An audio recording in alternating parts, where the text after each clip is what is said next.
The lights flickered on, flooding my new house with warmth. But the silence swallowed it whole. No laughter, no footsteps, no family.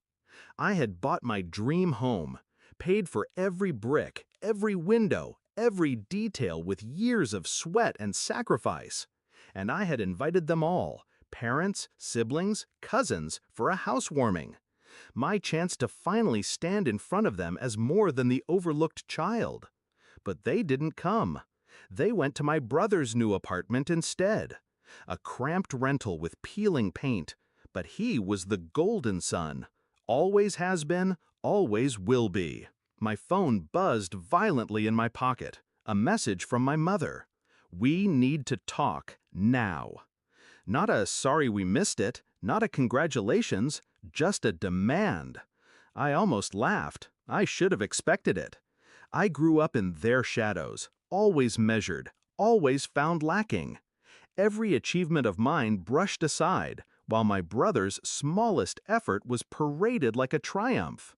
When I graduated top of my class, they skipped the ceremony to help him move.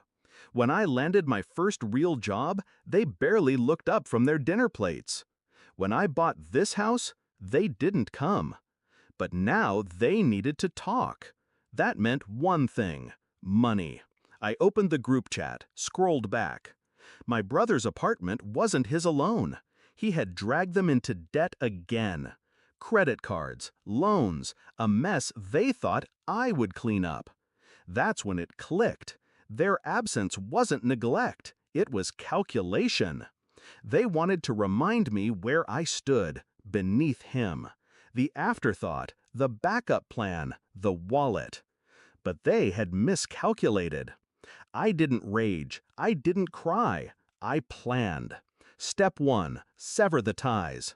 My accounts had been linked to theirs for years, subtle requests, quiet transfers, loans never repaid. That ended with one meeting at the bank. By morning, every card was canceled, every joint account closed. Step 2, my brother's apartment. I pulled the deed records, the leases. His name was nowhere. It was under a landlord notorious for evicting late payers. A phone call, a few nudges, and suddenly that apartment was no longer a sure thing. Step 3, the family gathering. They wanted to meet? Fine, I chose the place. Neutral, formal, my lawyer at my side. When they arrived, the air was thick with forced smiles. My mother started first, her tone sweet and poisonous. You know your brother's been struggling.